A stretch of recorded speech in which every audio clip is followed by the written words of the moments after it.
ఈ మాట ఈరోజు మీకు ఎందుకు అందిస్తున్నానంటే, ఈరోజు నువ్వు కావచ్చు, లేదా నీ ఇంట్లో ఉన్న వ్యక్తులు కావచ్చు, నిన్ను నువ్వు నిందించుకుంటుండవచ్చు. నీ దీన స్థితి అధోగతి చూసి, ఛీ, నాదంటోడు ఒకడు పుట్టడం అవసరమా, నాకు ఈ బతుకు అవసరమా, నేను అనుభవిస్తున్న ఈ బాధలు నాకు అవసరమా, ఏంది నా జీవితం, అర్థం లేదు అని ఏవేదో అనుకుంటున్నావో నువ్వు ప్రస్తుతం నువ్వు ఉన్న పరిస్థితులను బట్టి. ఒకవేళ నిన్ను నువ్వు అనుకోకపోయినా నీ వాళ్ళు నిన్ను అంటుండొచ్చు, ఏం బతుకురా నీది రే, మా ఏం జీవితం నీది, మంచి వాళ్ళు చేస్తున్నారు, నువ్వు చావట్లేదు, ఎందుకమ్మా నీలాంటిది బతకడం, సావే ప్రశాంతంగా ఉంటది మాకు అంటుండొచ్చు.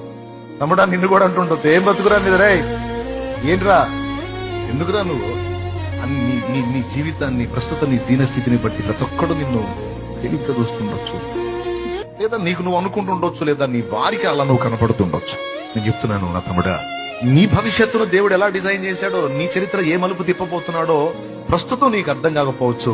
ముందు రోజుల్లో ఒకటొకటిగా నీకు అర్థమైంది.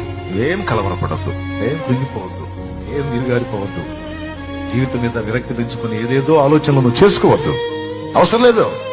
ఒక్కటి నువ్వు చేయాల్సిందే, ఒక్కటి, నీ స్థితిని గుర్తుపట్టి నీ దగ్గరకు వచ్చి నేను విమోచించిన ప్రభు వైపు చూడు.